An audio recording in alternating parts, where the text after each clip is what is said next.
Before we get into this week's episode, Blue Cabin Publishing have asked me to talk to you about my new book, Find Your Freedom. It's time to write your own blueprint. Available to buy right now on Amazon in both paperback and ebook. This is a book for those feeling lost, stuck, disengaged, and diminished. It's for those who've reached a point in their life and are thinking there has to be more. There can be, and this book will offer you a perspective and toolkit to pursue it. So if you are living miserably successful life or feel root bound, that sense that the life you have is constricting you and giving you no further space to grow, then get your copy of Find Your Freedom today. It might just be the catalyst you need. Right. Back to me and my fantastic guest on this week's episode of the Hands Up If You're Human podcast. Hello and welcome to the Hands Up If You're Human podcast, an ongoing series of conversations dedicated to exploring the messy reality of being human. The truth is, there is nothing we can think, say, do, feel, or experience that isn't 100% human. So it's time to drop the guilt and the shame, embrace everything that we are, and start to create a life we really want to live. My name is Wyndham. I am the Blueprint Coach, and it is my great pleasure to be joined by a guest today that we haven't known each other very long, but I have been excited about getting him on the podcast practically from the minute we became aware of each other. In his previous life, he was a sports coach, a bar manager, a recruitment consultant, an NHS community worker, all over what he proclaims to be a decade of chaos before founding Joe Hilton PD, a service dedicated to improving mental health and well-being. He is a director at Semester Student Planner, specifically supporting student well-being and personal development. He's a director at Growth Planner Company, supporting employee well-being and growth. He is a speaker, a self-help coach, and author of the book that became my beer mat, scratched out, doorstop scratched out, loo roll scratched out, counselor. It is my great pleasure to welcome to the podcast, Joe Hilton. How are you, Joe? I am good. I love that introduction. And I was just thinking there, I talked about it being chaos, and then I'm hearing everything else. I'm like, I'm still chaos, but it's more organized chaos now. So Brilliant. it's There's like chaos that's just the standard, and then there's like real chaos, out of control chaos, not yeah. not serving as chaos. Yeah, 100%. I mean, the one thing that comes up now, which is the theme, is it's evident the passion now. That my challenge with all them different jobs, as much as there was good bits, there was bad bits, there was hard bits, it was very much that void of is this what I really want to do? I don't know. Whereas now, although there's a bit of chaos, there's a bit of students, there's a bit of employees, there's a bit of coaching, speaking. It's all very much centered around well-being and personal growth. So that's the passion. Brilliant. Okay, so before we really get into the meat of this conversation, what's missing from that list? Hmm. Oh, you can ask some good questions, don't you? This I is love one I that. didn't give you ahead of time. So Yeah, no, I love it. I love it because that's fundamentally what it is, isn't it? It's questions. It's making you think differently. I don't, I don't know if anything's missing at the minute. The only thing that I could say is, and we've probably touched on it a little bit when we're reading it out with the chaos, is the challenges which you spoke about in my journey with mental health. I've found my field now, so that's great.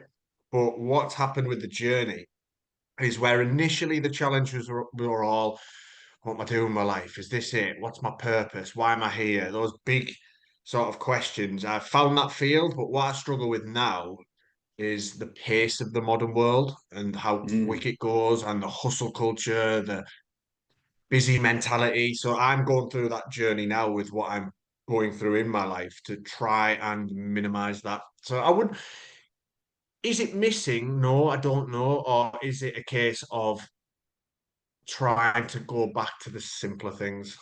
That's where mm, I'm trying to do. And that was when you did send me the questions on freedom. That's the journey I'm on now.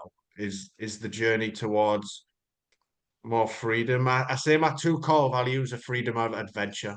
So I've found that, yeah. and my life has to feel like it's going in that direction. And when it doesn't, that's where I start to them questions can come back. Is this all there is? It's not. I shared this in a talk recently. It's not a straight line, mental health or well-being or personal growth. It's not, Yeah. and you'll never be fixed. So the reason and I love that question, and I've probably gone off on a slight tangent, but what it's actually making you do is still question things. It's not that you suddenly go, oh, I've done this, now everything's fixed and everything's amazing, perfect. Like there'll always be challenges. You're always navigating that, aren't you? And Yeah. changing things. So Yeah, I love that because I think you're absolutely right. There's this, I don't know, pipe dream that we're told. I think there's a general understanding that the way we have been brought up to function in the world is not going to fulfill us. That whole kind of go to a job, burn yourself out, focus on money, focus on stuff. We know that's not it. yeah, But then yeah, we're in this world that has I think the kind of well-being and personal development and coaching world has been commodified. So we as human beings have been commodified, and it's like, well, actually, I can fix you. Well, nobody's. I don't believe anybody is broken. I think we're all yeah, deeply wounded, and so it's about healing those wounds. But this idea that just find your passion and do something you love and you never work a day in your life. Oh, shut up. What a load of nonsense. And it is this idea that you have taken absolute chaos, have found your field, your passion, which is helping people with their mental well-being and personal development. And even within your passion and your field, life is challenging. Finding the yeah, pace, removing the hustle, finding what is going to ultimately be rewarding and fulfilling for you, well, that still requires work. I think it's such an yeah, important message. yeah. And also, even I'm now fully aware that yes, when I get this house move done, and I mean, I'll go through challenges with that now, but it's not going to be suddenly, right, we have that, and now, oh, everything's perfect and amazing. There's still going to be challenges within that that will come up, and different challenges will arise because that's life. It's not that you Yeah. just, right, okay, so you change this, right, I've done that, so now for the next 30 years, I'll go smooth. Obviously not. Challenges will come up, but interesting on the purpose point because it's something I've thought a lot about. And my beliefs have shifted slightly around purpose because in my first book, I wrote about how I found my purpose. And I think for me now, I think it can be a little bit misleading for people, this idea of finding purpose, because it's like what some people, I've spoke to some older people when I worked in the NHS, and they were like, I don't ever know if I've really found what I want to do. And it's like, do we just find it and then it's like, okay, well, I found it now. Brilliant. Like, no, I've found a field I'm passionate about, but still a little bit of chaos within that. So when you asked me the question of what would you recommend to people, mine was I was thinking on that, and it's very much go out and just explore and do things and understand. We're not fixed, are we? We're not Yeah. fixed. It's not permanent. So like, although I love this now, there's an element of my brain which is the little chaos side. But when I do this move down the line, I think I want to explore the PT route for a little bit because I'm Yeah. really got into my fitness over the Yeah. Yeah. last number of years, which wasn't the case for a while. And if I might go do that for a period, and that might be great, but it doesn't mean I have to do it until I'm 70. Yeah. Do Oh, you it's get where so I'm good. going with it? We're not Yeah. we're not fixed, are we? We're not fixed. So let's get rid of this idea of constantly searching for this sort of gold-plated purpose. Then you find it and it's oh right, yeah, fantastic.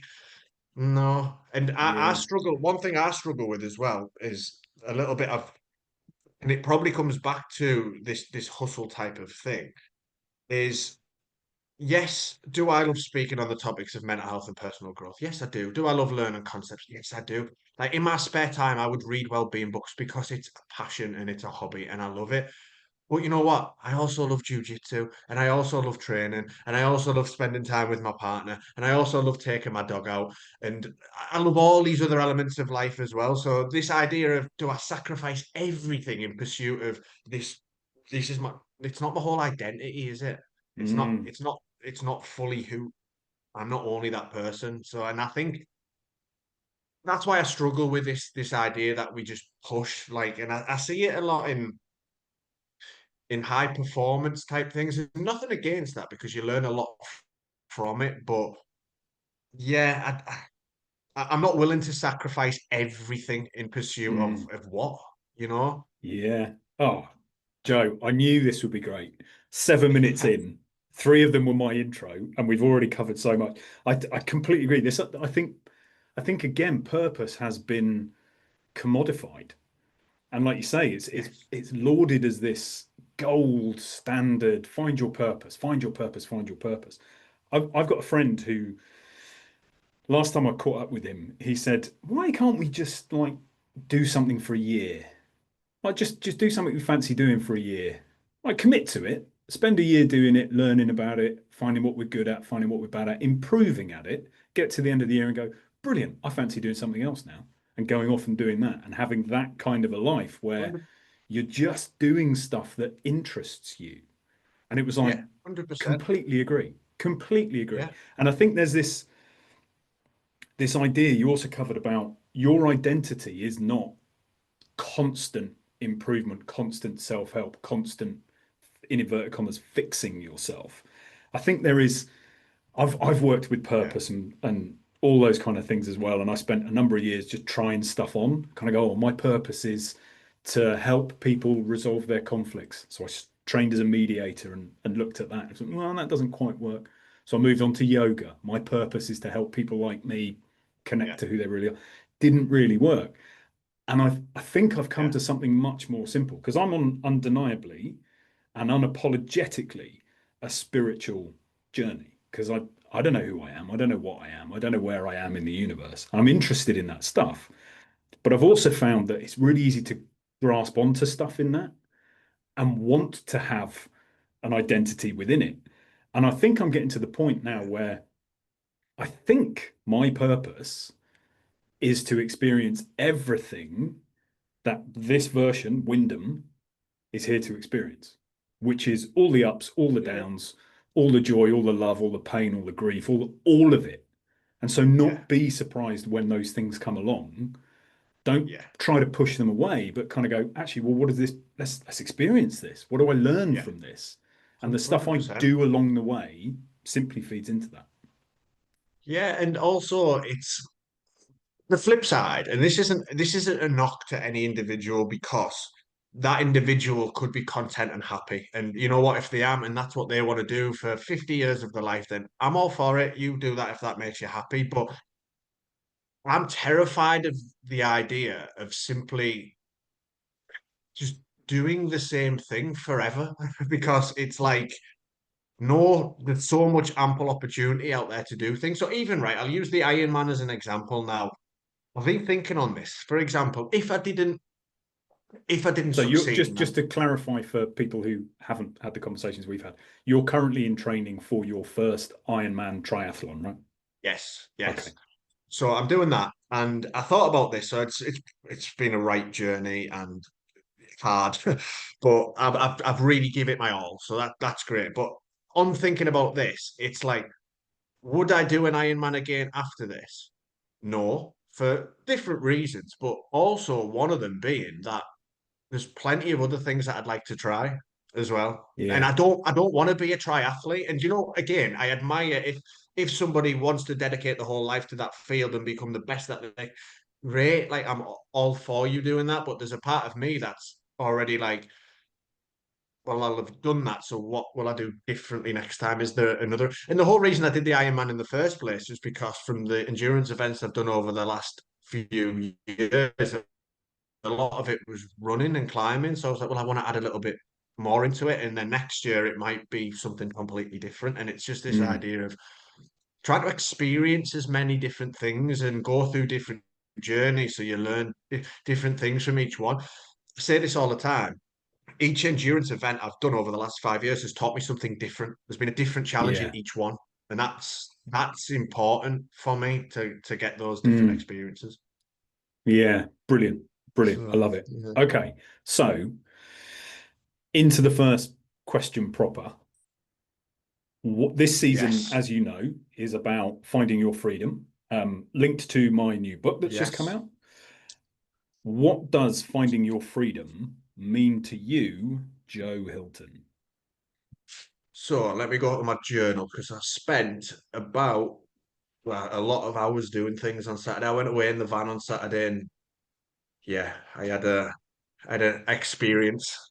Let's say I did a little bit of microdosing of psychedelic mushrooms, which was just incredible. I got some really good insights. I'm quite open about that. I don't do it every week. I do it occasionally. Yeah. But I went to the wilderness and went on a 5 hour solo expedition, and it was very enlightening. Mm. However, I went to the question of freedom and adventure, and I started thinking about it in terms of what does freedom mean to me as an individual? And I'd put in there, I want to feel less constrained in every area of my life.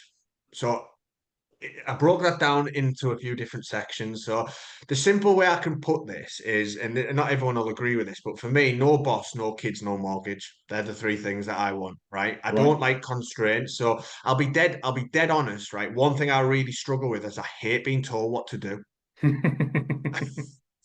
I'm Like, laughing because that is it resonates with me massively. yeah, I don't enjoy it. And then I'd put, however, that could potentially change with the right person. It's not, I'm not just going to glorify like owning a business is the best thing in the world because it's got that. There's lots of downsides to it. But for me, a part of freedom is currently being able to do my own thing. So I've got that. Kids, that's a whole topic in itself. But I'm very, very selfish with my time. I don't mind saying that. So Hmm. that probably ties into the freedom a little bit, the ability to have less constraints and do what I want with my time and be able to go and do the things that I want. And then for me, the mortgage thing, when I reflected on that, probably the hippie in me, but I don't like the idea of relying fully on a system. Now, don't get me wrong, I think there's definitely benefits to a system in terms of healthcare is a prime example. We've got amazing access to healthcare in this country and we will rely on certain things. So I'm not just going to go completely down that route, but I like the idea in my head of yes, it's going to be a much smaller house and it's not going to be the big American dream of a three-story house with a it's not, it's going to be really small, but what that will allow me to do is I'm not tied into a mortgage, and if something happens in my life, nobody can take that away from me because that's mine. So Mm. it's the freedom very much it's about feeling less like someone's got a grip of me almost. Does that make Yeah, sense? yeah, I think so. And I think it's really interesting because, you know, I make the distinction between mechanism and meaning. Yeah, Everything we do is a mechanism, and it is in service to a deeper meaning. So yeah, you've listed three mechanisms: no boss, no kids, no mortgage. yeah, But you're very clear about what they that is in service to. It is fewer constraints on you being able to do exactly what you want when you want to do it yeah, for whatever the reason is, you know, exploring new adventures, learning new things about yourself, removing yourself from the pace and hustle of the world or whatever it might yeah, be. That's perfect mechanism in service to your deeper meaning rather than you flip those things and it's like, well, you have to get a boss, which means, well, that's the mechanism. You're working for somebody else. Why are you yeah, working for somebody else? Well, I need the money to afford my kids and yeah, the mortgage. So, okay, why do yeah, you need to own your own home? yeah, These are all the kind of sometimes they're traps. yeah, And like you said, it's fine if you don't view them that way and that's the life you want to live. Brilliant. yeah, All yeah. power to you. But understanding what is mechanism and what deeper meaning it's in service to, and the Yeah, I potential love for that, that. the potential for that deeper service to not be in service to you, but to somebody else, I think is a really Yeah, important thing to be aware of. yeah, and I think as well, to be honest with you, when I go back to the root challenges of all one mental health when it first started, it's there's been a lot of struggles around. So when I was doing different jobs, people would say to me, "It's just life, get on with it. It's just life, get on with it." And I could never accept that. I was like, maybe for you, but it's not for me, and Mm.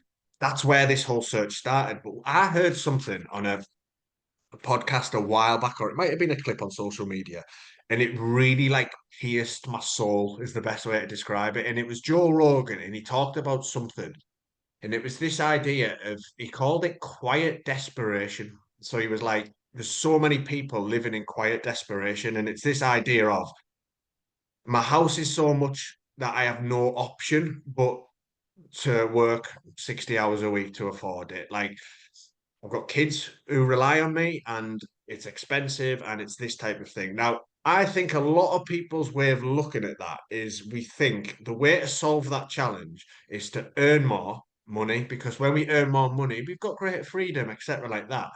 I started questioning that because I was like, no, what I actually felt like when I was I've done it in the business. I've done the really long hours, and it wasn't freedom. It was the complete opposite of freedom. I'm Mm. actually, oh yeah, I've got this business, but I'm working more hours than I've ever worked in my life. And everybody's telling me, oh, you've got to hustle, you've got to grind, you've got to do this. And it's like, no, I don't want to. So how do I flip that on its head? And essentially what I'm doing is I'm trying to have less, so the constraints are less. And what that will mean is I won't have a big house or a big mortgage, but I'm also reducing every outgoing that I have. And then what that means is, yes, I might not be able to earn £3,000 a month, but I don't need to earn that because Yeah. I've got less reliance. So that's how I'm trying to do it. And a lot of people, like my mum and dad, can't quite get their head around it. They're like, "You're Mm. crazy, you're mad," but we know you're mad. But I'm like, that's what it is for me. And when I visualize what I want, and when me and my partner talk about why we're doing this, it's like I made a joke in a workshop last week. I said, I just want to make my fucking breakfast.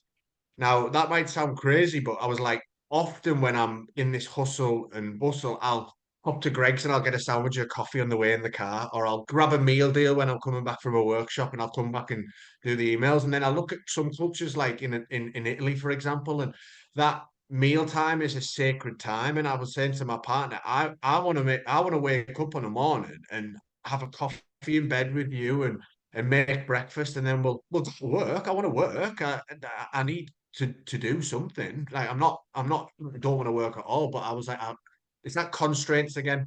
Yeah. And we went to. Go on, sorry. No, no, no. After you. You went.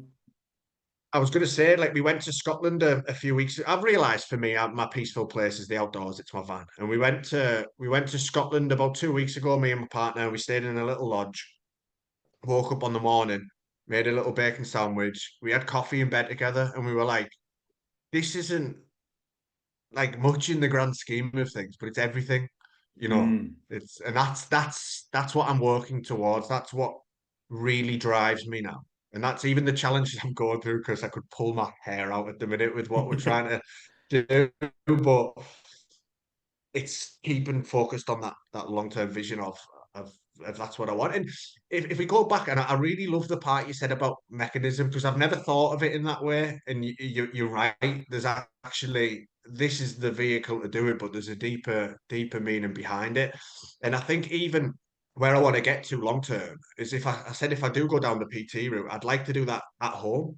Like Mm. and it's like I'm not tied into anything. I don't have to pay for an office. I don't have to Yeah. rent a gym. This is me here, Mm. and that's the sort of route I'm going down. That will bring up challenges, but that's where I'm Yeah. going and why I'm trying to do it. It's So really interesting, isn't it? Because there is this. I think of myself a few years ago, and it was like, well, I wanted the really luxurious holiday because the 46 weeks a year I went to a job I didn't care about, doing yeah, something I had no fulfillment from, yeah, drained me to such an extent that I felt I needed that. And actually, the yeah, whole kind of how do you want your life to look? You're consciously creating that because you've connected to what is meaningful to you.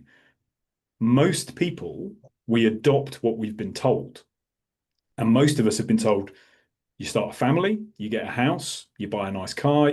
Actually, your goal is to get a bigger and better house and a big, swankier car and go on nicer holidays and project this idea of what life should be like. yeah. Whereas, how old are you, Joe, if you don't mind me asking? 34. Okay, so in your mid 30s, you've reached a point where it's like, "No, fuck that. I'm not interested in that because I've Yeah, been through what I've been through. And what I want is freedom to do what I want when I want. And I've spent the time understanding that the great outdoors is something that feeds my soul. So how do I create the opportunity to do more of that? And that can be Scotland. It doesn't have to be the great outdoors, a white yeah, sand beach in the Maldives. I think it's really yeah, inspirational.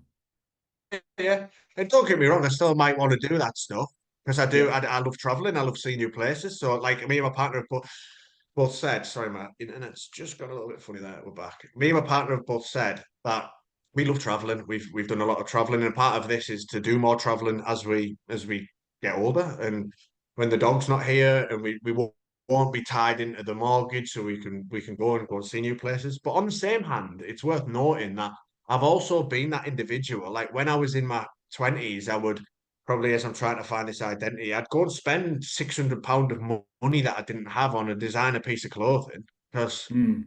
whether it's a dopamine hit or whatever it might be. I've done it. I've done that. I've never been rich. I've never had a lot of money, so I can't tell you what it's like to earn thousands and thousands. But where I've sort of got to is, for me, a watch just tells the time. A car takes me from A to B. Like my clothes now, I get two regatta fleeces for 15 quid. It's like it's like it keeps me warm. I don't I don't want to that quiet desperation of feeling like I need to keep up and on this Mm. cycle. I'd rather just reduce all of that as much as I can, so that Yeah. actually the constraints are lessened. My ultimate goal alongside all this is I've said a 4-day working week, and then potentially, if I could down the line, I'd do 3 days. Yeah. Interesting. So, I mean, these are all Whether that's um, realistic or not, I don't know. well, you don't know until you kind of try, right? Until you end up Yeah. creating the mechanisms that deliver against what you're trying to create. I think it's really, really interesting because it's a long way from what we are taught. So, Yeah. and I know from previous conversations and how open and honest you are in the talks that you give that this obviously has not always been the case. So, what were things like before you ended up on this moment, that kind of chaos, decade of chaos? So, yeah, 18 to 26, probably 17 to 26. It was very much working class mentality of get to Friday. Friday would come in the pub all weekend, partying, taking drugs, going missing for days on end. And when I say this type of stuff as well, and I deliver talks to people, like there's no judgment from me with this. So like Mm, some individuals, and again they're happy to do that. They are happy to. They might see work as completely different. It's just they go to work, they earn the paycheck, they go to the pub on a Friday with the lads, and that's fine. Like if that's what makes you happy, then great. But I got to a point where it was causing more destruction in my life than it was serving me. And like I've been with my partner for 15 years. How she stuck with me during some of them worst times. Like she shouldn't have. Like mm, I was a nightmare. I was a nightmare. I'd turn my phone off. I wouldn't come home for days on end. Very, very lost in that sense. And then, yeah, when I first got into this field, I was very much I'm gonna grow a great business and I'm gonna do X and Y and Z. And then I started running the business and I was like, no, like I love the field, but I don't love it 70 hours a week, 60 hours a yeah, week. No, so just constantly questioning things. And this is me right now at 34. I don't know if these will be my beliefs at 44. They could be completely different. yeah, It's yeah. the There's a great quote attributed to Muhammad Ali, and I never know with any of these quotes whether they ever said it, but it's attributed to Muhammad Ali, and he says the person who thinks the same at 50 as they did at 20 has wasted yeah. 30 years of their life. And Yeah, that idea, we touched on it right at the very beginning, this idea of you're allowed to move on. You're allowed to yeah, change your mind, explore new things, yeah, have an experience which fundamentally shifts your perspective of what's gone before. It's, yeah, and if you don't do that, then even if you're moving from what we've been taught we should have to no, I'm creating this, then you become set and fixed in that new version. And at some point, that might not serve you. yeah.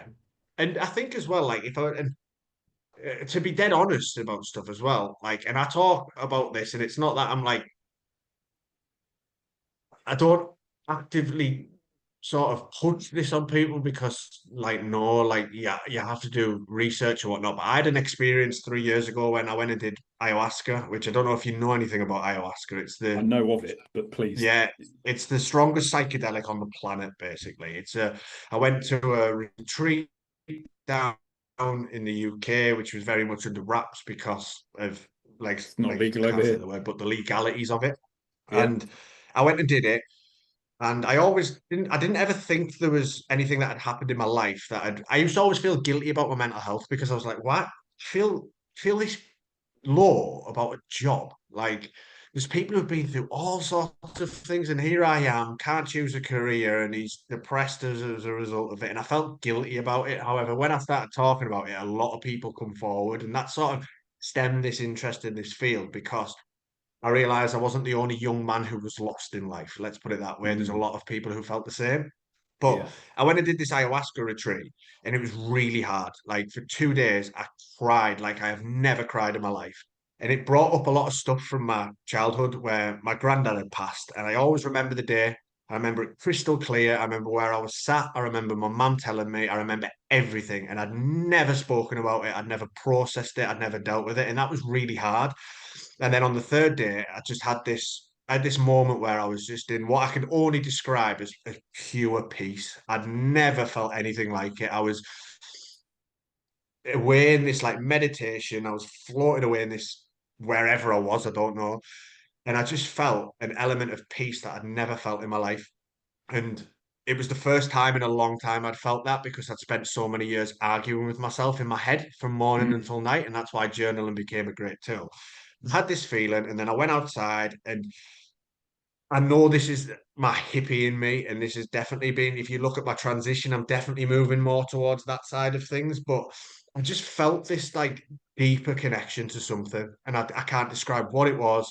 I just felt part of more, and that Mm. for me was a very big turning moment. And like not everybody agrees with it. Like my mum says to me when I did it, she was like, "Joe, you're just on drugs." But I was like, "Fair enough, that's fine." But how I view it is when I was drinking heavily every weekend and putting coke up my nose, I was on a path of self-destruction and causing chaos around me. I was ruining my relationships, I was ruining my mental health, I was ruining myself. It was all really bad. When I went and did this, and I've subsequently since gone on and done small ceremonies, my life's improved. My life's got better. I've thought differently. My relationship with my partner's stronger than it's ever been because we connect more and like started a business and I'm mentally healthy now. So I'm like, yes, you might view that as that, and that's absolutely fine. But I'm healthier. So Mm. that's just, and when I'm saying this as well, I've had stick for this in the past, and I've shared my stories and I speak about it so openly because it had such an impact on me. You don't have to agree with me; you can see it completely differently. But for me, it's had a positive impact on my life, and even on this, I've gone from this well-being to personal development journey to quite a spiritual journey now. And I'm not religious. I don't believe in a God, but I 100% believe there's a bigger sort of power at play. And I think I was always like that, to tell you the truth, because even when it goes right back to the start, I used to go, is this all there is? There's got to be more Mm. to life than this. I was asking those questions at 18. Most people were like, what are you on about? Just go to work. Like they couldn't, Yeah. do you know, they couldn't. Yeah. So Yeah. I've always been like that. I've just went on the journey to find it more now. Yeah. You did something as opposed to that quite desperation that Joe Rogan refers to. I think I, I've not heard that as a phrase, but I think that whole is this all there is Yeah, part of what fuels that, even if yeah, people can't quite articulate that specific question, although that's actually quite a simple question. And actually, I think I had the same. Although interestingly, I think what when I kind of embarked on my adventure to wherever I'm going, it was an absolute belief that this couldn't be all there was. yeah, It can't just be this. And yeah. the line you used was, I felt part of more, which I love. Since you've had that experience, Sorry, my dog's just going AWOL here. Hearing. I just had a little bit of scrabbling. Sorry, That's all right. you were really onto something there. No, And so that idea of I felt part of more, since you had that moment, have you been trying to understand what that more is, or are you just embracing life as it shows up? Um, I've totally been distracted. Do you know we were talking about chaos? This is it. It's Yeah. parcels every 5 minutes. That's the modern world. I do apologise. I was Don't not plug you, all right? expecting that. Don't worry. Go back to that question for me because my dogs just went absolutely AWOL and I've had to run downstairs to get a parcel. So I do apologise for No, that. don't worry. So you mentioned earlier we were talking about you had said that even at 18 you were asking the question, is this all there is? This Yeah, idea of having a deeper spiritualness to you always, even though it was hidden for a long time. And then you were saying when you did your ayahuasca ceremony that when you came out of 2 days of emotional outpouring, you felt a peace and you felt part of more.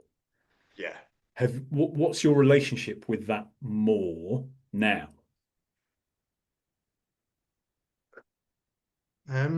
Probably it's one of those because it's like, is there a is there a spiritual sort of trajectory? Like there's some everyone's got like a different experience of what they would class as spiritual, and there's probably people who are much more deeper and spiritual than I am, like without doubt. And how do you measure this? I don't know. Everybody's this is, I suppose, what makes us human is like we all have unique views and whatnot in relation to it. But I think in ways that it's helped me is more acceptance of things. So I think very much used to fight reality a lot all the time. Like, Mm, is this shouldn't be happening? Why is this happening?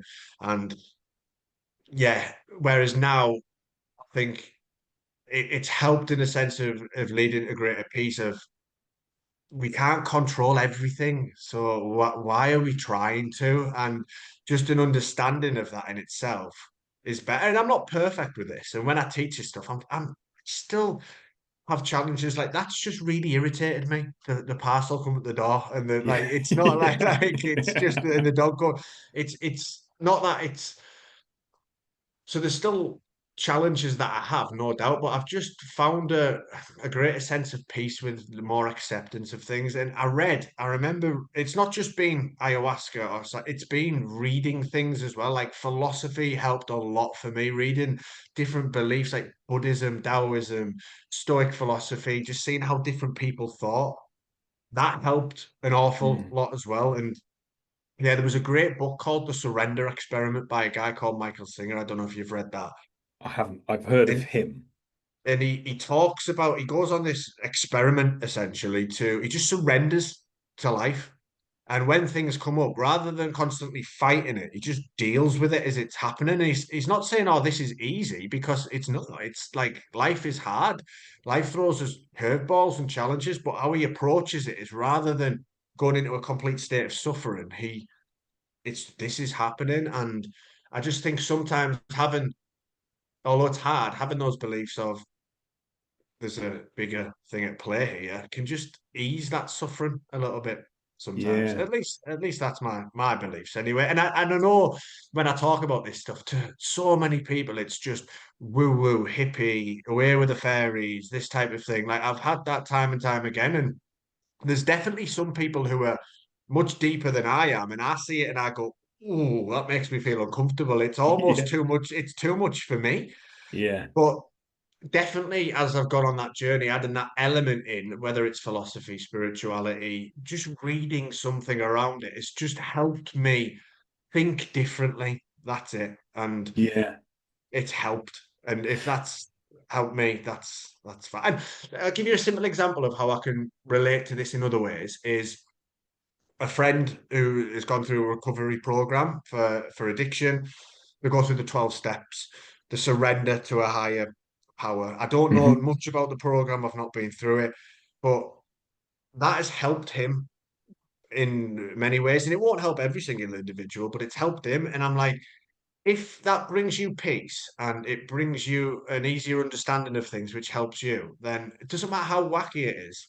Like, yeah, that's for you, yeah. really. Completely agree. I've got a friend and teacher who called Rosanna Hannes who has I met her just at the point where I was ready to leave behind what I thought I had to do and explore new things.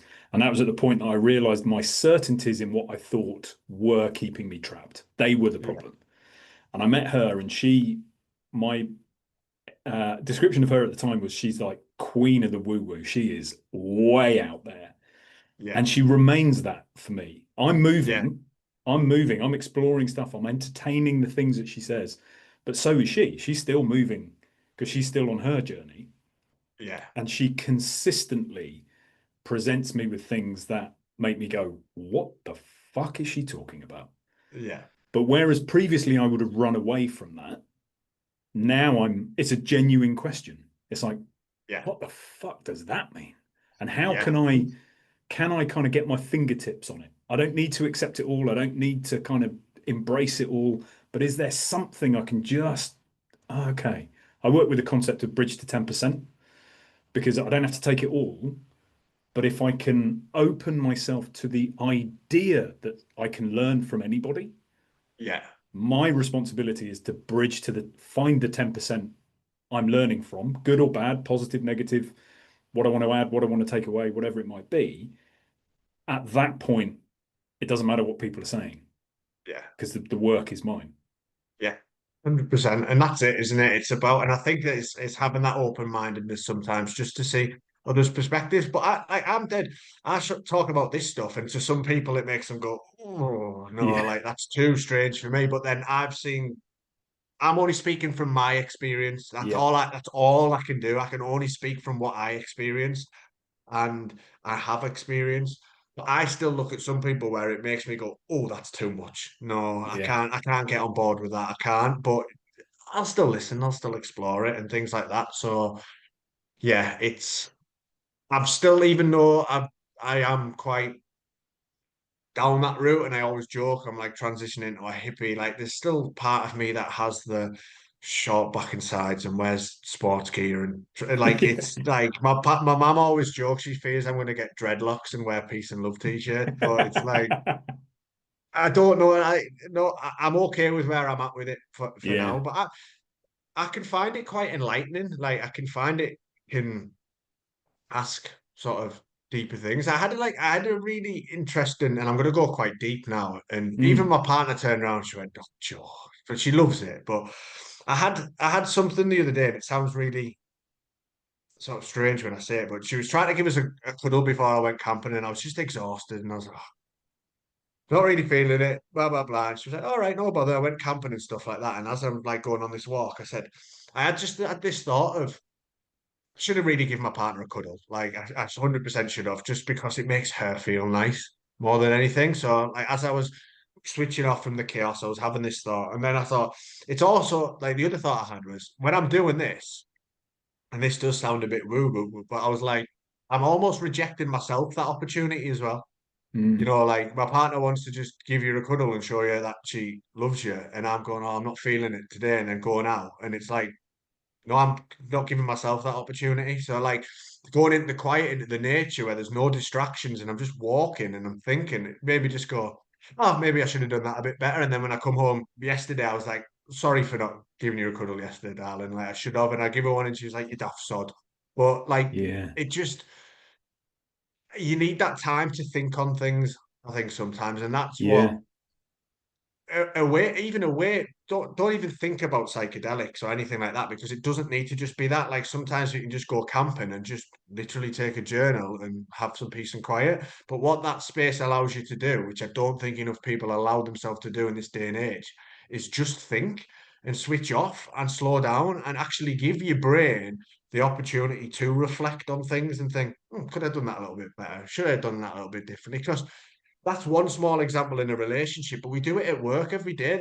I'm a flawed human being who gets things wrong, Yeah. but I've got to give myself the opportunity to stop and think on that and think on what's been going on. And that's as again with part of that journey with the outdoors, like that's what part of it is, like having that space to just switch off. Like listen, all I'm listening to is water There's Yeah. no technology, there's no devices, there's no postman knocking at the door, the dog barking, the overstimulation. It's just me and my thoughts. And Yeah. a lot of people are scared of that as well. Yeah. It's so we share a sort of an excitement about the adventure of endurance because Yeah, I'm training for a long run. And people constantly say, "Oh, what do you listen to when you're running?" And I go, "I don't listen to anything. I yeah, don't have headphones. I don't listen to podcasts or music or anything. I don't need that kind of power song to get me through the difficult bit. I yeah, am in my head, in my body, in my heart, trying to connect to my soul in nature." And yeah, when you're saying we just need time to think, I used to think of running for me as meditative, but actually I think it's ruminative for exactly the reasons you spoke about. It yeah, allows me to tumble yeah, thoughts around my head. And, if I'm out running I mean, you'll know this on the bike and train for a triathlon, you're out for hours. If yeah, you're out for hours, your thoughts go to interesting places. yeah, They really do. yeah. Whether you're Oh, running or riding or swimming or just walking, they just knock around your head a little bit. And you yeah, recognize if you're less likely, I find I am less likely to be harsh with myself because I'm yeah, outside. And then your thoughts just go to interesting places. And if you're able to separate, I'm not my thought, but I'm observing it. This is yes, interesting. Oh, I wonder where that's going. Oh, I hadn't thought about that. And the number of times a great idea or a kind of a breakthrough in how I want to coach or how I want to develop personally happen, a perspective shift. You just go, ah, brilliant. yeah, That's amazing. That's worth it all. 100%. But yeah, going. I agree. I mean, I do sometimes, and I have to get a mix with the training. So I do. When I did the ultra marathon in March, that was 33 mile. It was completely all the way through, nothing, no music, no podcast, no nothing. And I did a lot of training on Saturday without it. I think I did about 75 miles, just me. But then I put a little bit of music on at the end. And sometimes, and this sounds a little bit crazy, I just put Goggins on when I'm Right. feeling. I just have him Go shout, hard, yeah, but yeah, stay and hard. do you know what? That probably comes back to the bridge the 10% because like a lot of people I see in this field, they're too eccentric for me. They're too much. They're too much Yeah. like everything's got to be like boom. Every day is going to be hard and hustling, and that's not me, as we can Yeah. clearly tell. But sometimes I need a bit of that as well. So Yeah. that my 10% is sometimes I just need a little bit of Goggins on, just to almost giggle to myself, but like actually like brainwash myself sometimes to Yeah. be like, keep going, and then switch it back off, and then you go again. But yeah, it's Yeah. definitely I agree with what you're saying. There's something about being in that space for a long period which just gives you time to address things, Yeah. doesn't it? Yeah. Completely. And what I really love about that you do 75 miles just you in your head and your body and your heart and soul, and then a bit of Goggins helps. It's like, but Yeah, we get to create the patchwork for ourselves. And I think it is yeah, the one of the things I struggle with the most about the wellness industry is there's a lot of people who seem very convinced about what we should do in a wellness space. Almost as many yeah, people as there are who seem to be very convinced what we should do in a traditional working environment. And it's like, hold on, this isn't working for me. I'm exactly like yeah, you. I hate to be told what to do. yeah, And actually, not not everybody, not 100% of what anybody says is applicable. It's no, just not. So the it's not. idea that I have to take up the entirety of somebody's outlook, well, that's dogma. That's a Yeah, dogmatic approach, and I'm not into that. I'm yeah, going to take 15% from you. I quite like that idea from this guy over here. This woman over here says yeah, something really interesting. This person says something interesting. I'm just going to weave it all together.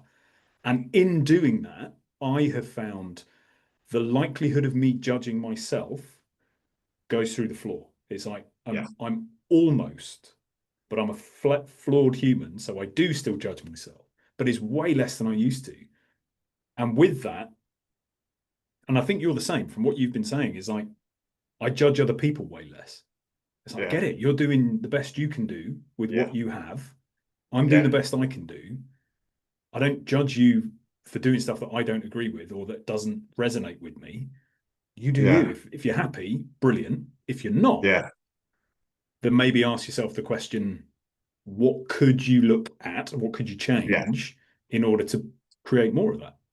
Yeah. 100%. And that's why I think the coaching route as well, because what we're trying to do is ask people those questions, aren't we? We're trying to get them to think a little bit differently. But what you raised, and it's probably similar to where we're going here, but you raised the point right at the start, which I was like, yeah, I agree with the idea of this space becoming a commodity.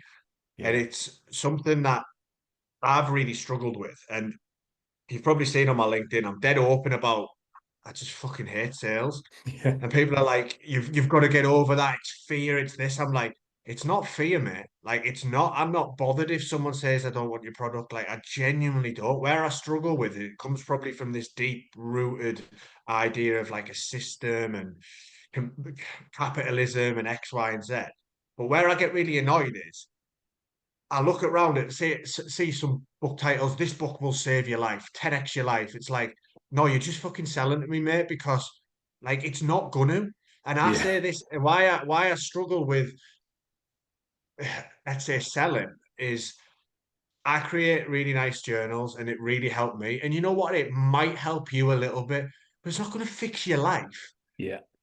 Like why would and it's bullshit and it annoys me because it's become and I'd sell this that and it's like no because I'm sharing my story and the tools that have worked for me and you know what you like you said you might take a bit of that and take a bit of this but I'm not going to sell it to you like it's this magic wand Yeah. and that's where I get really annoyed because I'm like you can read every book you can talk about X Y and Z but like no, Yeah. every human is different. So like let's cut the bullshit. Let's stop pretending it's the best thing since sliced bread and let's just be real and Yeah. honest with Yeah. people. And that's where it comes from. So I have people coming, oh, you need to get over this barrier of sales. It's like it's not a barrier in that sense, mate. It's not what you think it is. You think I'm scared to pick up the phone and someone go, I don't want that product Yeah. doesn't bother me in the slightest.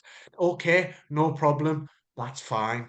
But what I hate is I hate hard sales. I hate being sold too hard as well. I'm just like I'm Yeah. literally like fuck off, mate. Not interested Yeah. because it gets my back up. Yeah. It's a really interesting thing. I've had this practically the same conversation with a few of my friends who are also coaches. And it's I my whole career was in selling, 20 Yeah, years in different sales jobs. And the key message of traditional selling is you sell outcomes. You don't sell what you do, you sell what it creates. And you offer, in inverted commas, guarantees that this is going to be the outcome. But you said it earlier, it's that whole kind of your realization that you can't control the amount, our sphere of control is so small, way smaller than we would like to think it is, that you can't control the outcome, especially in a personal development space where all of the work is down to the other person. All yeah, I can do is say, here's a perspective, might help you. But yeah, the fact that you had that realization years and years ago is that actually this is on me, that I can't control these things. I can only control me at best on a yeah, good day. yeah, So how can I guarantee an outcome? yeah. You That can. 10x your life stuff fucking pisses me off so Yeah, much. it drives me around. It drives me around the bend, to be honest with you. And it's like, yeah, it's interesting because I'm always reflecting on it, and I'm always thinking. Like I've got the whole everyone you're always selling. And don't get me wrong, like when I'm talking at an event and I'm talking about journaling, that can be selling in itself because I'm sharing passion and I'm like, this is what I do in X, Y, and Z. And someone might just go, oh, that could work for me. And then they might buy that product and it's selling, right? That's that. But what I Yeah, can't do, I can't go out and be like, this is the best thing ever and you should buy this because if you're not buying this, like you're doing something wrong. And it's like, no, yeah, no, and it's such about like a barrier for me that I do the same back. Like when somebody does it to me, I'm just instantly I'm like, I will buy a few. No chance. Like yeah, it's that whole traditional like car salesman type stereotype, isn't it? But I struggle with it and I'm definitely the wellness industry's growing because of problems and challenges, but at the same time, there's downsides to that. Is that everyone's trying to sell you the next best thing, and everybody's Yeah. trying to say like you must do this. Whereas I would just be saying to people, I say it with journaling. I'm like, if you've not journaled before, try it, and you might fall in love with it and think this is amazing, like I did, or you might try it and go, this isn't for me, and that's also fine Yeah. because you might get a real big satisfaction out of jumping in cold water, or you might really enjoy yoga, or you might go and do meditation, or whatever it might be. But we can't sell this idea of like this is the answer because if we knew what it was, there'd be no one about, would there? Yeah. Like what would be the point? It's Yeah. just I would say to someone, go and do A, B, and C, and you'll be okay and everything will be fine. Yeah. Like it doesn't work like that. And No. even on the field of mental health, and I say this often, is everybody experiences different situations from a different perspective and feeling. So whether that's grief or another challenge, I might be able to face one challenge with much better than somebody else can face that challenge, but there might be something else that I would really struggle with that they are okay with, and it's that's why it's about taking little bits and pieces. But this idea of just selling this answer is just unrealistic and Yeah. too much for me. Completely agree. And actually, how if that is the message, which is you don't know, you can't Yeah, know until you try it. If you're unhappy, if you're unfulfilled, if you're feeling diminished, disengaged, disconnected, whatever it might be, if you feel that you're chaotically corroding your life, yeah, there is another way. There are many, many, many other ways. yeah, To just assume to try one thing and it not work and then go back to your old patterns, yeah. that's not serving you. There's a million paths. Try a few, see how you get on. And I think as well at the other point with that is serving you. And I say this all the time in relation to habits, and it's again we've all got our own beliefs and opinions and views, and when we share them, and that's what makes us human, and we're allowed to do that. But I always say with habits, for me, it's where are you at with that habit? Because I've had individuals put forward to me, and it might come from a partner or a wife who might say, Joe, X is out of control. Would you have a conversation with them? And then I'll have a conversation with them. And I know they're not going to change anything because they don't want to. They're not ready. It's coming from somewhere else. So what I always say with habits is you've got to look at what impact is it having on your life. So for me, excess alcohol was having a real negative impact because I was drinking too much, I was blacking out, I was doing things I didn't want to do, I was waking up with anxiety, and I was waking up with regret. I then went down the route of complete abstinence, and some people push that and they're like, that's what you should be doing if you've had these challenges or whatever. And I went down that route and I found that wasn't working for me either because what was happening is I'd do 6 months off the drink and then I would have a night out and I'd just go back into that same trap. So where I've got to now, which is working for me at the minute, is occasionally I will have a beer, or if I'm on holiday, I might have 2 beers, or if I go camping, I might have a glass of whiskey. And then some people go, "Oh, it's wrong, it's this," but I'm like, "No, that's where I'm at, and that's working for me." And Yeah.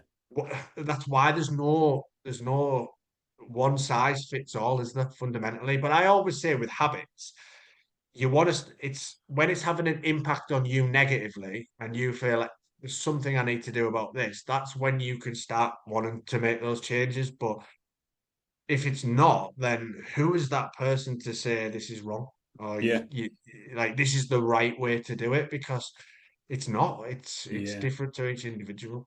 I've seen so many people, and alcohol is a prime one where they're very quick to jump on social media and kind of go, "Oh, I've quit, completely quit." And then Yeah, over the next how many weeks, you'll see them saying how amazing their life is as a result of not having any alcohol. And then they go a bit quiet. And then over time, pictures of them out, and you go, "Yeah, that's yeah, cool." And then there's a stray glass in their hand in the corner of a picture, like they're not yeah, really trying to hide it, but they are a little bit. And it's like, yeah, no judgment from me at all. yeah, If you want to drink, drink. I get it. But yeah, it's this idea, I think, that you've covered really well, is this idea that there's this solution and it has to look like this. yeah. No, it And doesn't. it doesn't, really doesn't. You get to No. experiment and play around with it. Yeah, And if somebody says yeah, to you, no, no, no, you should quit drinking completely, it's poison. You go, I get it's poison. It's fine. yeah, I've tried it, yeah, lots of, and I've tried none. It doesn't yeah, really feel like a life I want to live, either of those. yeah, So I've started doing a little bit. yeah. Brilliant. And on this actually reflects back to a really interesting topic for me in this whole space. So when I first got into it, I read a lot of the American stuff, the personal development stuff, the extreme discipline. And there's an element of we do that with our endurance events. So we go all in and we are all in, right? And there's that extreme element of discipline to your life. But I've done the I'm out of control. I need to do something about this. And then I've done the this is actually making me miserable as well. Going the other end of it, the 10x, the get up at 5 o'clock every morning doing this. I've done that. I've done all of that too. And that made me miserable as well, Yeah. ironically. And then I was reading Buddhism and I come across something called the middle way. And it talks about this middle ground and it tells the story of Buddha and etc. And that's what I found for me is where Yeah. I'm what works for me. And that's just through self-reflection, a lot of experiment and a lot of failures, a lot of this isn't working, and still not fully understanding everything because I'm, like I say, a flawed human. But the middle ground seems to be a much healthier place for me. And everybody Yeah. talks about balance and whatnot, but yeah, just being in the middle somewhere. So not working 60 hours a week, but I also don't want to do nothing because I'd be like, what do I do with my time? I need to serve something. And it's Yeah. it's it's just been in there. So same thing, food, prime example. I eat pretty well. I eat well, but I also love a takeaway as well. And I love it's one of the parts I love about the Ironman training is just how much food I get to eat. It's amazing, and some of it isn't a greens juice. Like I'll Yeah. have that, and it's just there's just so much where it's like we need to do, and it's like no, like I'm all right in the middle. Thank you. Yeah. I agree with you completely. My wife is pissed off with me at the moment because of the amount of training I'm doing. I Yeah, can eat whatever I like yeah, at any point, and yeah, it's fine. yeah, But what I'll end up doing is giving her a portion the same size as mine, and she's yeah, again, I'm not running an ultra, so yeah, and I'm different calorie requirements anyway. But yeah, I agree. This idea of a middle way that you get to pick, you get to, but the key to this is your willingness to experiment yeah, and your willingness to be honest and say that's not working, yeah, this isn't working. I'm going to try something different and just start building these things together. I think if we all had that outlook as well, I'm going to have to try new things, even though they're scary. I'm going to have to yeah, let go of, or rather, I benefit from letting go of this idea of failure. yeah, So I haven't failed. That is not for me.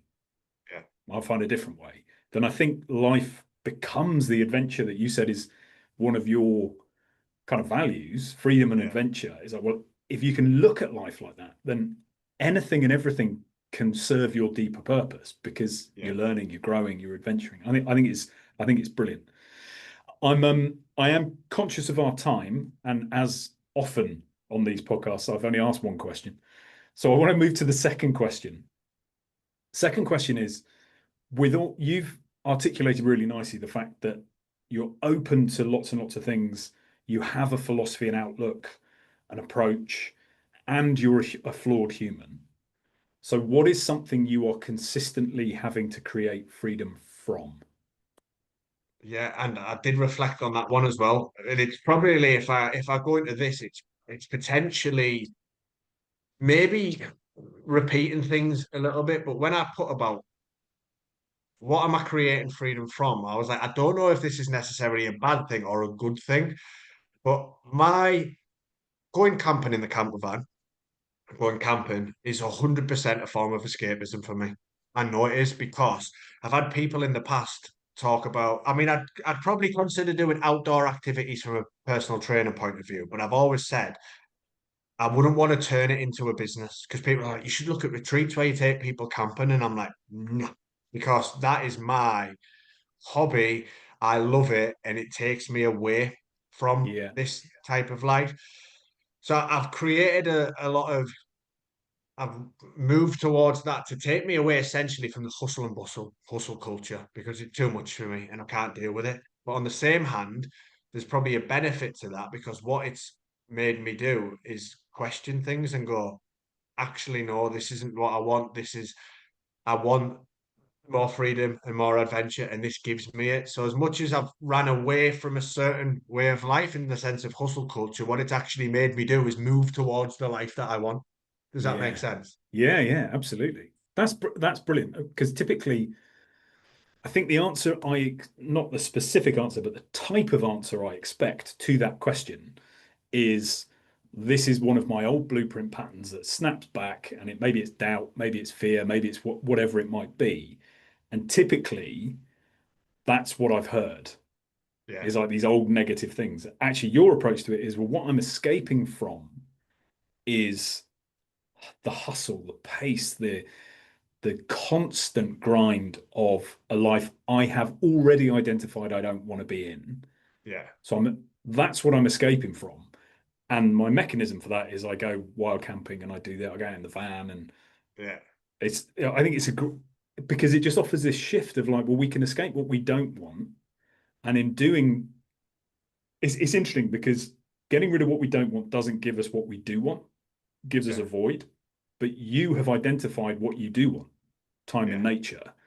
And the more you spend time in nature, the less time you have to be in the grind. yeah. And it's just made me want to move closer to do that more. And Yeah. I say like it comes back to that whole of the questioning. I'm not seeking more in financial gain, in materialism. Material. Yeah. I'm seeking more time and time to do what I want. And that to me is like the ultimate it comes back down to my core value. It's freedom, and that's for me. And not everyone will agree with it, but that's the decision not to have children. And for some people, the children are the best things in their life, and that's amazing. And like go for it. How I see it is, well, that means that I probably can't go camping every Saturday in my van, Yeah. and I don't want that. So it's a selfish decision, but it's based on the sense of fundamentally what I want at the core of Yeah. it. I think it's brilliant. And we have this term selfish. What's your connotation to that word? I don't know what my connotation is to it, but I definitely say to people we have to be selfish because my partner knows, like that example I used the other day. She knew I was ready to go out in the van for 15 hours and just switch off and do that. And there's an element of, yeah, I'm going to do that. But when I come back, I've had that time for me, but that then makes me better. So I come Yeah. in and I go, you know what, Becky, sorry about yesterday. I should have been a little bit better there. But Yeah. had I not had that time, I wouldn't have even thought on it, maybe, because I've not Yeah. given myself. So the element of selfishness is actually I can then serve in other areas of my life. Yeah. And my partner's in Ibiza this weekend. I'm going in the van for 2 days with the dog. I've had a busy few weeks, lots of deliveries. It's been good, it's been fun, but I'm ready for that break now. And when I come back, by taking that time for me, I will better serve other people because I'll feel Yeah. healthier. I'll feel better in myself, so I can give Yeah. more because I've got the Yeah. energy. It's one of the, for me, selfish has always had a negative connotation. That's what I was taught, Yeah, that we shouldn't be selfish. We shouldn't put ourselves first.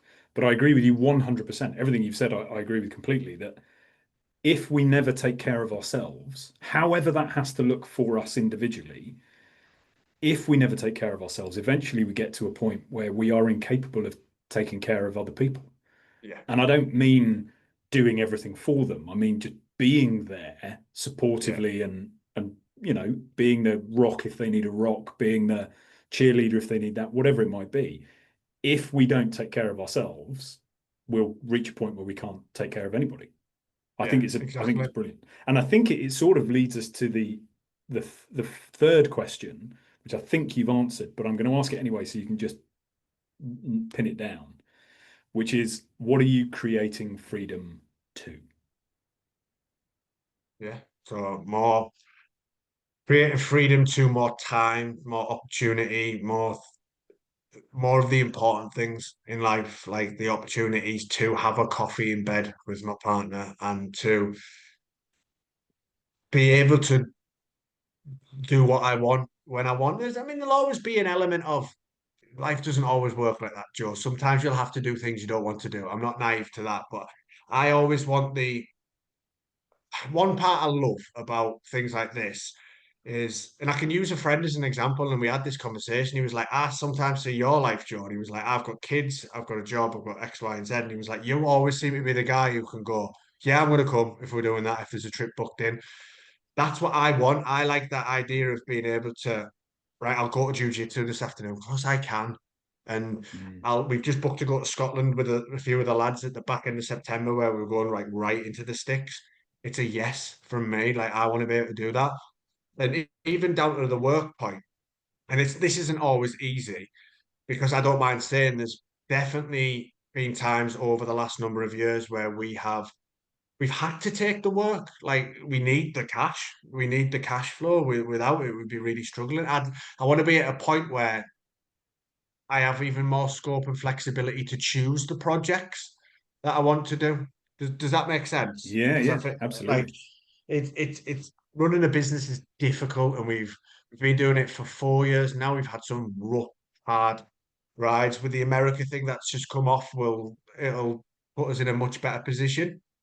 But like long term, I want to be yeah, I can. I don't necessarily have to do that. I can choose to do that one, and Yeah, that's not going to come as a byproduct of being rich. It's not. It's going to come as a byproduct of not have as many constraints. So I yeah. can do that. It's a really interesting um idea to kind of play with, is this idea of course there are times we're going to have to do things we don't want to do. Yeah, I remember when I left my last career, I made a promise to myself that I would never do anything I didn't believe in again, yeah, which is not the same as never doing anything you don't want to do. Again, the doing of it is a mechanism. Is that mechanism, whether you want to do it or not, in service to something more deeply meaningful for you? If it yeah, is, then you do it. yeah, If you don't want to do it and it isn't in service to you, yeah, don't do it. yeah. 100%. Well, even last week, I was getting sick of estate agent calls. They were just doing the job. They were amazing. I had like 10, 12 calls. Did I want to do it? No. But it's moving me towards that. So Yeah, whereas there's there's been times and jobs that I've done stuff where I struggled so much because at the root of it, I was like, I just do not want to be here. yeah. Like, no, I don't want to be. I don't want to be No doing deeper this. meaning. And no, and that can cause deep misery for me. And it might others might not see it that way, but others can. It's like no, and I took it so far now where we're thinking even with the business. So like with the business, there's parts that I really don't want to do, but we have to do because it's just part and parcel of the whole business and what needs to be done. But we're even looking at how can we remove some parts away so that we can do more of the things that we want to do. So what do I really enjoy? Well, I really enjoy delivering. I really enjoy being with people and delivering workshops and public speaking events. What do I really not like to do? Send messages on LinkedIn and send emails. I don't enjoy it. It's boring. At the minute, yes, we need to do it, but down the line, can we? We've done it in the past. Can we look at systems and people who can do that for us so that we get to do more of the things that we enjoy to do? Yeah, And I brilliant. think for any in any area of people's lives, I think one of the final questions was what would you advice would you give to Well, people? so But we'll come to that now. I'll ask that formally to you, because you and I both clearly from our conversation do not believe in dictating what people should do. However, what is something someone could do if they find themselves lost, stuck, or in need of more freedom? yeah, explore, experience, try things, 100%. Like get rid of this idea that you need to be a plumber for 70 years of your life. Now, if you want to be a plumber for 70 years of your life, great. But what I'm saying is if you're sat there going, I don't know if this is for me, that's absolutely fine. Like you can go and try something else. So experience things, do things, not be fixated on the outcome being this idea of once I get there, everything will be better. Because life does not work like that. And I've found that time and time again where you've achieved something and it's like, I'm proud of myself. I've done that. That's brilliant. But does it create this bubble of happiness for the next course? Not. So that'd be one. And then I was going to go off on sort of self-reflection and self-awareness and just spending that time of like understanding what is it that I really do enjoy doing and doing more of it. Because I think as humans, going back to this selfish point, I see it all the time in my workshops, all of the time. We'll do a well-being wheel. We'll talk about different areas, and often people score fun and adventure is really low. And I say, now, if fun and adventure is not important to you, then this doesn't matter. But say you do want to have more fun and adventure, create that time to do it. So it's about make it like making the plans to go and do things, because I mean, and I'm guilty of this sometimes. Even last week, me and my partner, I love watching a good bit like binge of a box set now and again. I do enjoy it. But last week spent a couple of nights where we've been doing it, and I was like, not tonight, Becky. So I just we got the dog, put him in the van, went up to Blackwall Rock near us, went for a walk down the beach, and it was just I was get outside, like go and do these things, and don't always fall into those same traps. Like go out Yeah. and do something a little bit differently, but make sure that you create that time, because so many people, I see it time and time again. They go, well, I've got these to look after, them to look after. I've got to make sure this is right. I've got to make sure that's done and this is done. And it's like, well, what about you? Where are you in this equation? Well, Yeah. I don't create that. And it's like, well, you need to create that time for you. And that could be like as simple as I say, like 15 minutes in your day for you. If that's going to the gym, if that's going for a run, if that's having a hot bubble bath, if that's reading a book for 15 minutes, like what are you doing for you to make sure that you're putting yourself first? Because if you're just always putting others first, in my opinion, you're on a path to potential unhappiness, really. Yeah. Yeah. Completely agree. I think that last one's really interesting. This idea of just creating 15 minutes, because I think we also have been given a picture of people demonstrating their freedom. Like you and I are very fortunate. We can go and disappear for hours. Yeah. It doesn't have to look like that. It Yeah. can be 10 minutes, 15 minutes, 5 minutes. I had a client recently who was saying she was a bit embarrassed when people asked her what she did, because she's a little bit older and retired. And she's like, well, all I did today was I went down to the beach, had a swim, and then sat in the garden and got a suntan. I was like, brilliant. Why be embarrassed by that? Yeah. But Yeah. it's like 5 minutes in the sun. Maybe that's what you need. And the only thing, the thing I would add to anybody listening is, if you don't have time, there's a question to be asked about how much of the slack are you taking up that actually other people could slash should be? Yeah. What is really yours to own and what is somebody else's to own that you're carrying, Yeah. and get them to do their bit. 100%. And there's one more thing I'll add to this, and I'll leave it as the last point because I could talk to you all day. But I used to struggle with something called productivity guilt. So I used to, if I'm not doing something and I'm not on the go, then I'm doing something wrong. And in order to have a business, yeah, you've got to be doing all like look, work-life balance doesn't exist. You've got to be doing 90 hours a week, dog eat dog, this type of thing. And then I had these feelings of guilt if I wasn't doing something. But actually, we've got to rid this idea, because there's only so much capacity that we've got, and we don't need to feel guilty about taking that time for ourselves. And it's like when I'm going back to that 15 minutes, some of the things that I used like when the sun's out in the back garden, like one thing I love to do, get a coffee from Greg's, have a Belgian bun, and sit in the garden with my dog for 15 minutes. And honestly, that makes me so happy. Yeah. Why the hell would I feel guilty for that? Yeah. Like, why would I feel guilty for that? And yeah, and I think just making, like I say, making that time to do these things, because, and I've done it all, and it's each to their own, but the idea of for me, of getting up, going to work 9 to 5 in a job you hate, to then come home and watch Netflix every single night, to then get to the weekend, go to the same pub, see the same people, and then repeat that for 50 years. It's that genuinely terrifies me. It's not a judgment, but it terrifies me. It's Yeah. go out and experience things. So if you are go back to that question of advice, if you're feeling those feelings of lost and where's my freedom. What's this? You've got to go out and just attack it and do things to find joy. And that can create opportunities for you that you didn't think was imaginable just by being in a different place or having a different conversation or speaking to somebody else. It's like that's how we experience life and we get more satisfaction from it, I believe.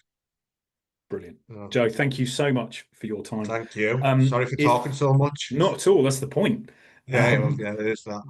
If people want to find you, get in touch with you, see what kind of work you're doing, where can people find you and your work? LinkedIn's probably best, even though it's the platform I hate the most because it's so boring. But that's where you'll find me the most from a business point of view of the work that we do in colleges and unis, Okay. etc. I am on Instagram and TikTok, but to be honest with you, I don't post that much anymore these days. Quite frankly, because I don't go on social media that much these days. It's not all negative. Some of it can be really good, but I am on Instagram and TikTok, and I occasionally post a story and I occasionally post a video. But the best thing would probably be LinkedIn for most people. Okay. Any website you want to point to, or are you happy with LinkedIn as the link? No, LinkedIn's fine. I think I Cool. forgot to pay my server fee, so I think my website's currently down anyway. I've just got around to fixing it. I'll put your LinkedIn profile link in the show notes. Thank you so much, Joe. I really enjoyed that. You're absolutely right. You and I could sit and talk for far longer than my subscription to my host allows. So I'm going to thank you very much for your time. Thank you, everybody, for listening. If you are enjoying these podcasts, if you're enjoying these conversations, please like, review, comment, share these conversations with people you think might benefit from them. And if you want to get in touch with the show, I'd love to hear from you. Best way is via our email, which is handsupifyou'rehuman@gmail.com. My book is now available. You can search Find Your Freedom on Amazon. There'll be a link in the show notes. Joe, you've got books. Are they still Yeah, purchasable? no, it's off Amazon now. I've got a few copies left. If anyone wants to reach out, I'd happily send them. I need to. We've LinkedIn, had get in touch with Yeah. him. I need And to get get this second one out next year, I think, don't I? But yeah, when I can and sit in my little small home and have unlimited time to get it done. nice. So keep your eyes peeled. Connect with him on LinkedIn, follow him, and you will be aware when that book comes out. Other than that, my cat sounds like they're about to throw up outside of the office. So I will leave everybody with that joyful view. I wish you a peaceful and joyful few days, and I will speak to you soon. Take care. Thank you very much. Take care.